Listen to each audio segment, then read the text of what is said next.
Letter B, Professor. With letter B, that's right, no? So the scoring method guides the teacher to arrive at a score according to the student's performance. This includes the criteria evaluating the correctness or quality of responses. Great. What about number 2? Selected response tasks.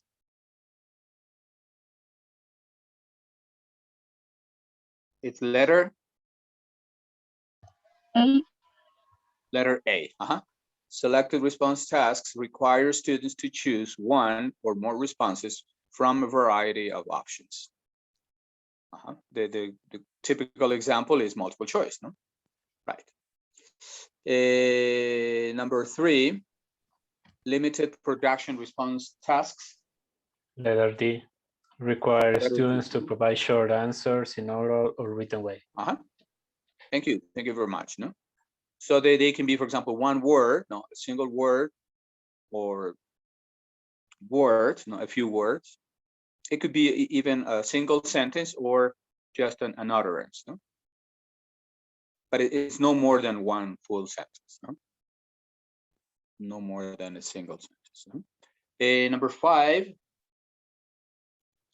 4, extended production response tasks.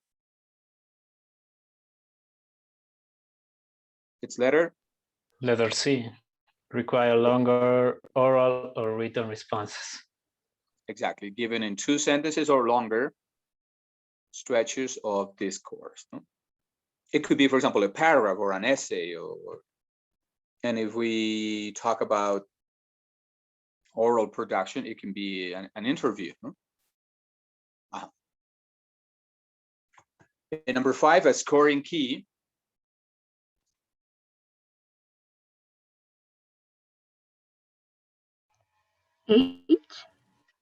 H, no?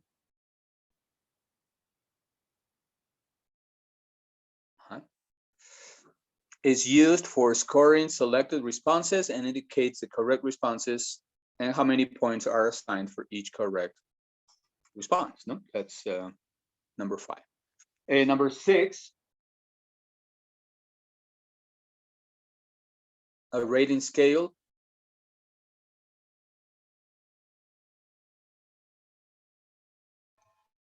E. It's letter E. No? Well, the verb should be in singular there. No, there's a mistake. The rating scale is used. No, there's a mistake there. But this is the right definition. No? It's used to score limited production and extended production tasks by specifying different levels on the ability to be assessed and descriptors for each level as well. Okay, number 7, global rating scale.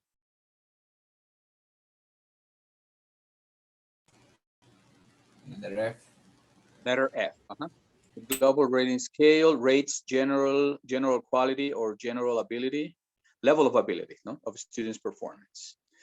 And number 8, an analytic rating scale. I think letter G. Letter G, no? Analytic rating scale is used to rate the student's performance, considering multiple components that are rated on a separate scale. No? Separate scale.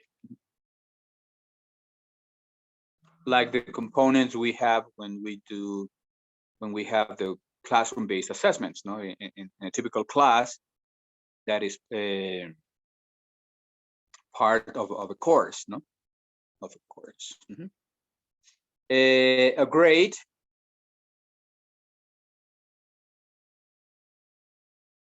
A grade is when we use letters, no? So it's letter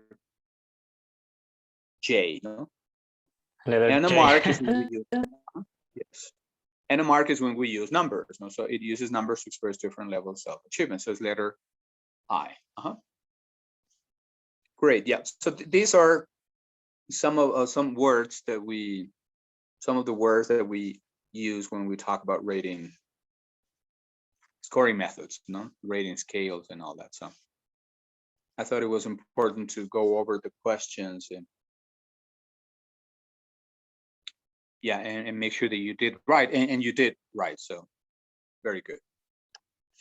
Okay, so now I'm going to ask a group 1 to get ready for their presentation. Well, hopefully you can use this 20-25 minutes and finish your presentation within this time. Then we have a little break until Abby is able to record the session, and then immediately we have group 2. Maybe groups 2 and 3 in the next round, and then in the last session maybe we can have group 4.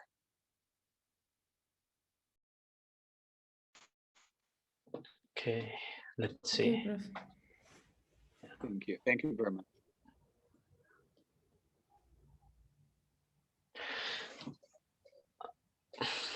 Okay, good afternoon. Can you see the screen?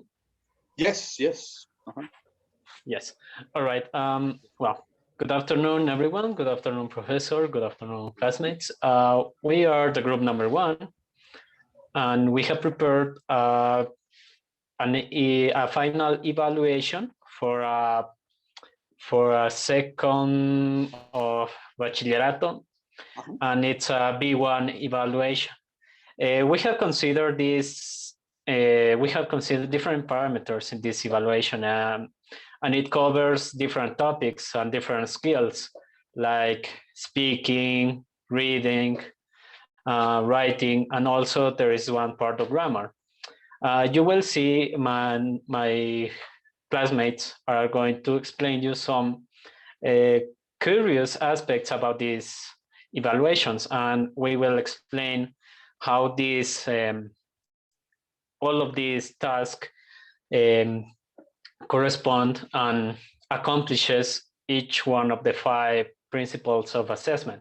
So my classmates are Carolina Macas, Morales Abigail, me, Hugo Peñafiel, y Michelle Romero. Okay. We hope you enjoy, and if you have any questions, you can ask. Thank you. Sorry, before jumping into the grammar section. We have divided this exam into periods. One day we will have the grammar section, writing and reading, and it will last for 2 hours and 20 minutes. The other part, the speaking section, will take over the next day because it is more complicated to evaluate, as you know.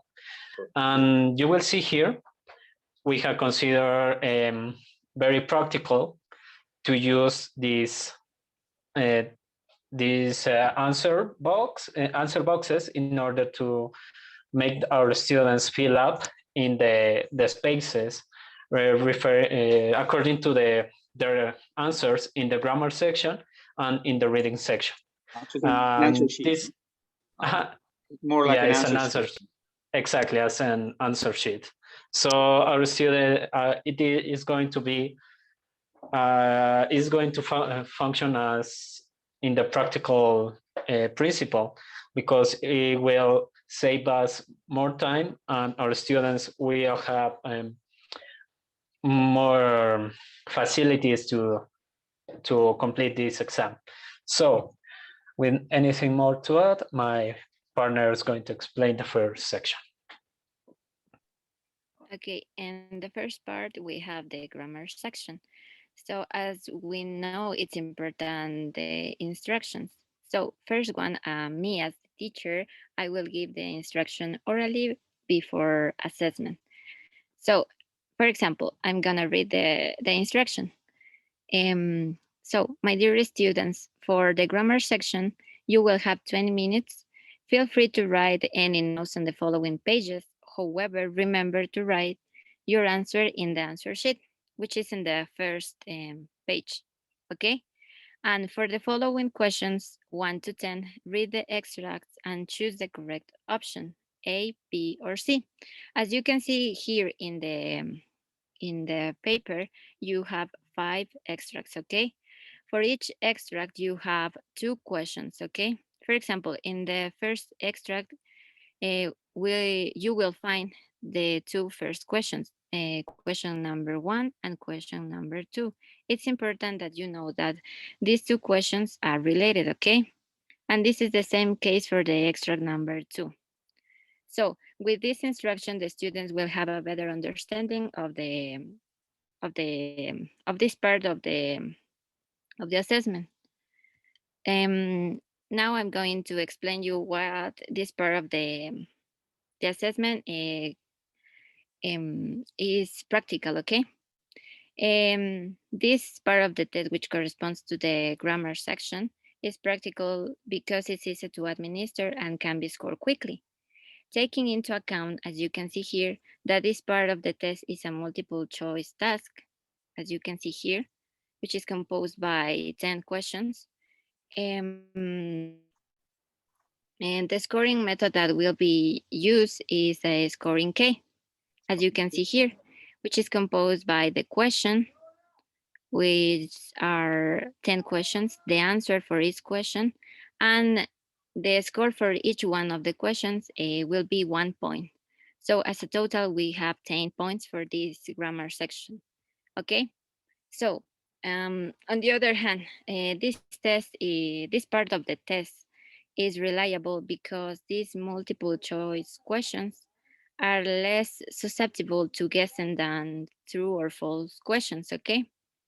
And on the other hand, the test will be administered in the same way for the different grades of that corresponds to the baccalaureate, okay? Moreover, this part of the test is valid because this grammar section of the test will measure the grammar knowledge of the students related to grammar topics such as quantifiers, which is the case of the first 2 questions, as you can see here, which corresponds to the extract number 1. And also the topics that are related to tenses, adverbs, and prepositions of place. On the other hand, this part of the test is authentic because of the language and the context. The 5 extracts are contextualized in a story, which is the case of the extract number 1. Okay, or case of which is the case of the extract number 2, as you can see here. How long, blah, blah, blah, learning English. And I've been learning English. And so the students have to choose the correct answer, okay? And the language in these questions is as natural as possible. It means that it will be encountered in the real world. Yes, that's good. So that's that's all for this section. Okay, good afternoon. Now this next section is the reading section. In this case, we have, for example, the first is is the same on a paragraph. In this case, we can have 2 relation with the next options. In this case, we have a multiple choice. For this activity, please, you can down a little. Thank you. In this case, this activity is authentic because it's the measure of intellectual accomplishments that are worthwhile, significant, and meaningful, as constant in the multiple choice test. In this case, by the teacher, have to collaborate with the students. Sometimes these activities we can do in students as a student's voice, or as we know, you can do in a paper, a sheet of paper. In this same activity, we have to reliability. The test of have to reliability, means that 2 results are considered dependable. If the student of similar skill level take the assessment, they should relive and the similar grade. The next activity, please. Yes. In this activity, we have the same, have the different options, but in this case, we have another type of the reading. In this case, it's validity.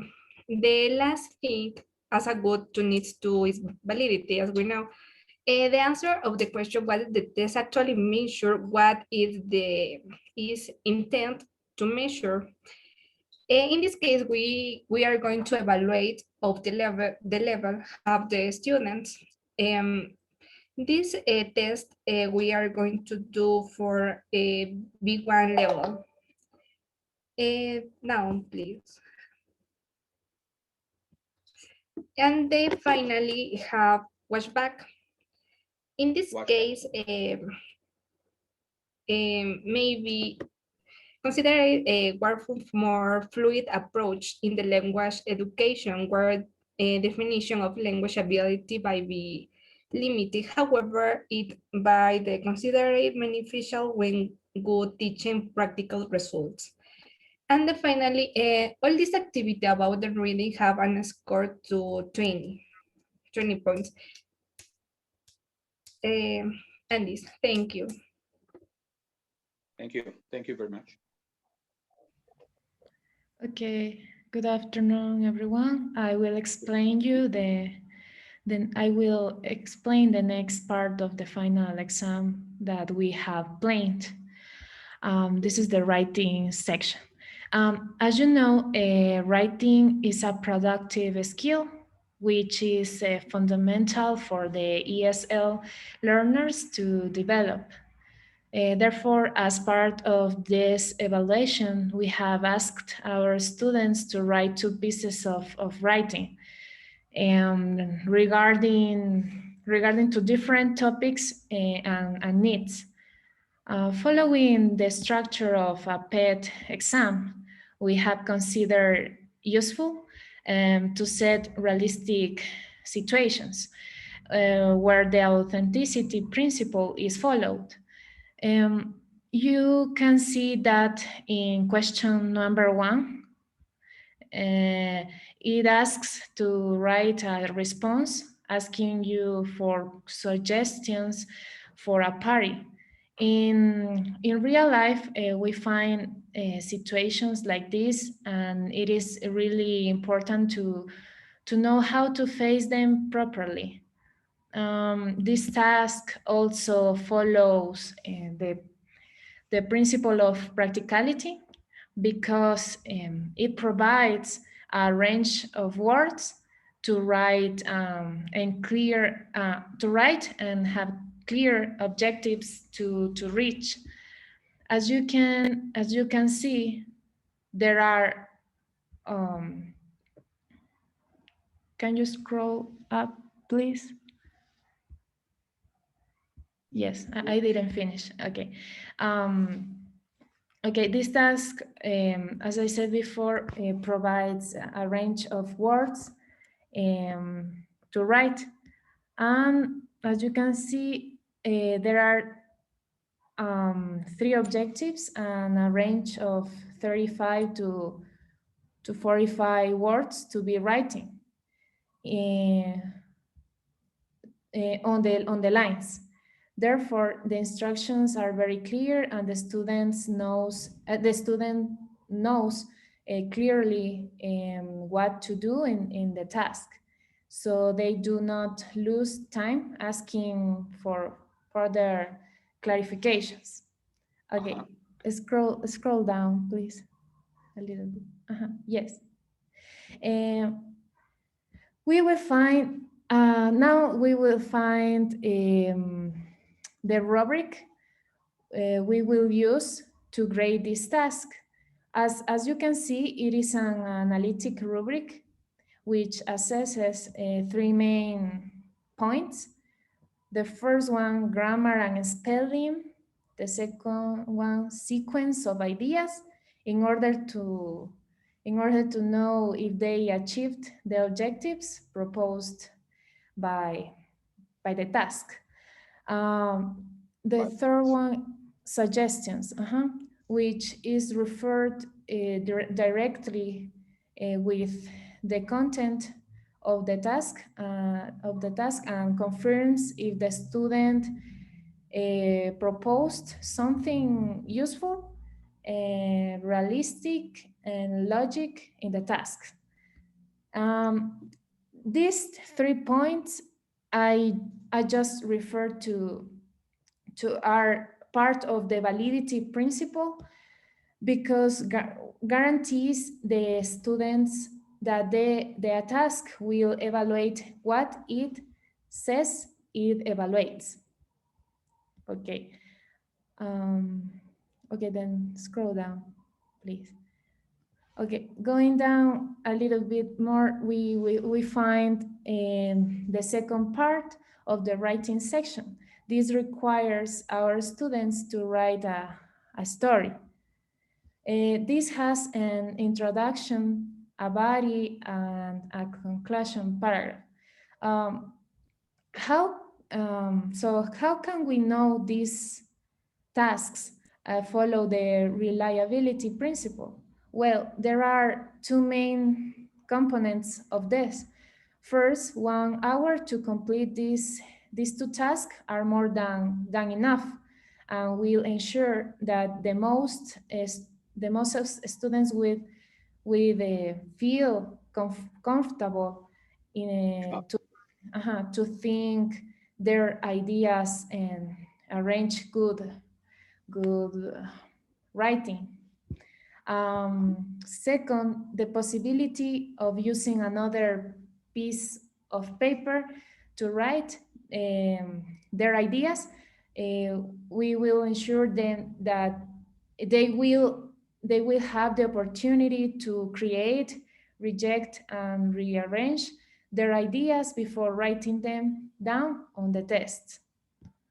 Okay. Okay, scroll down, please. Thanks. Okay, finally, the last rubric for this section is also analytical. As you can see, the parameters of this one are almost the same as the previous one.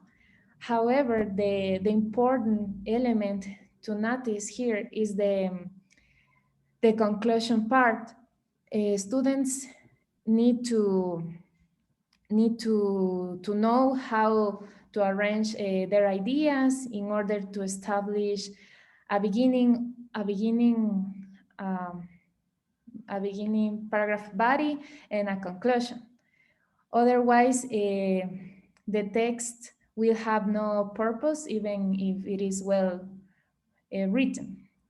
Okay, having said that, it should be noted that the washback principle can be applied but after the results are recorded. Therefore, students can correct their mistakes based on the parameters graded in the rubrics above.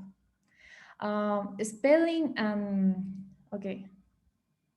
So spelling and grammar is a basic parameter, but also a very important one to consider, as we already know. Also, making our students know that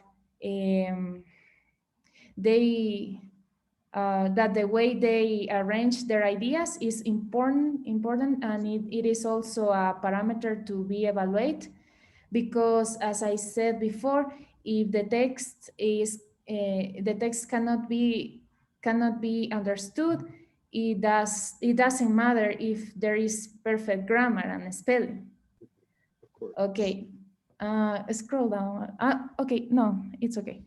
And we have in the last part, the writing scoring key. Sorry. Finally, this writing scoring key reflects that each task are equal important, equally important, and both give us a final score of 30 points, which will be added to the final one of 100. Okay, thanks. Thank you. Thank you very much. All right, thank you, Abby. Well, now we go to the final section, which is the speaking part. As I told you at the beginning of this presentation, the speaking section is needs different parameters to occur. And you cannot evaluate your students in the same classroom because it will not be practical, nor the results will not count. And so for this section, we take into account the participation of 2 students at a time. These couples will have around 10 minutes each to explain and to respond to questions 1 and 2.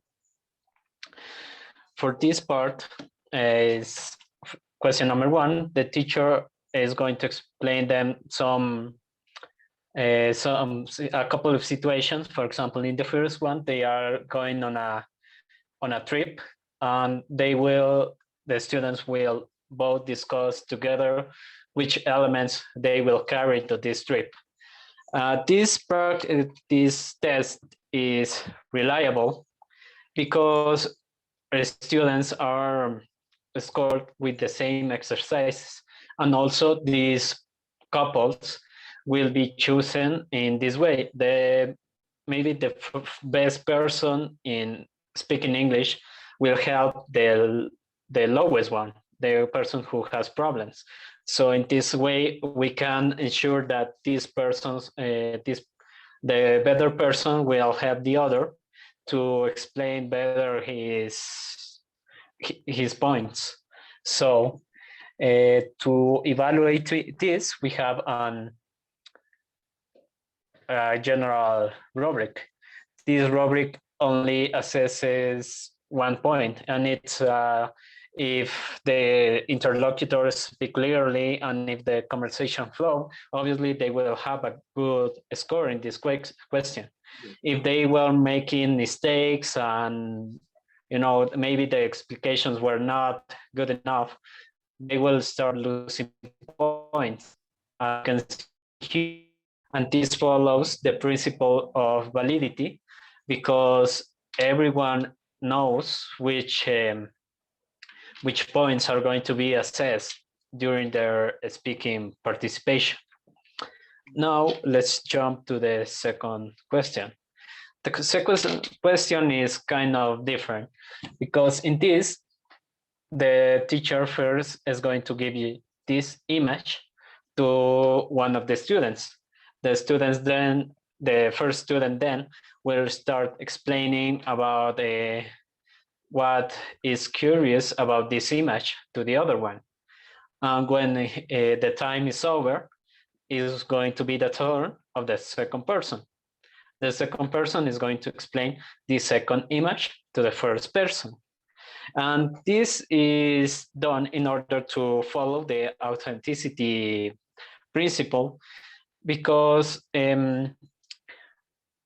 this question applies a real life situation, which will be describing something interesting or something curious to another person, to make a conversation flow or maybe to show something interesting. Finally, we have here the scoring rubric of the speaking number 2. As you can see here, we evaluate the same aspects. However, it's good to point out that these kind of questions and arranging the test in this way is more practical than asking students to go one by one and speak with the teacher. By making our students work together, we can ensure that we will speak freely and without any pressure. And Hugo, Yep. the session is gonna be over, so Okay. I think in the next one you can explain the rest to Okay. all of us. Yeah. Yeah, sure. Okay, so let's close this session now. We will get ready. I think in 5 we will be back with the next session. Okay. All right. And then also Okay. group 2. Now, group 2, please get ready in these 5 minutes and get all your material ready for your presentation. Too. Okay, Prof, thanks. Thank you. Thank you. Thank you very much. Okay.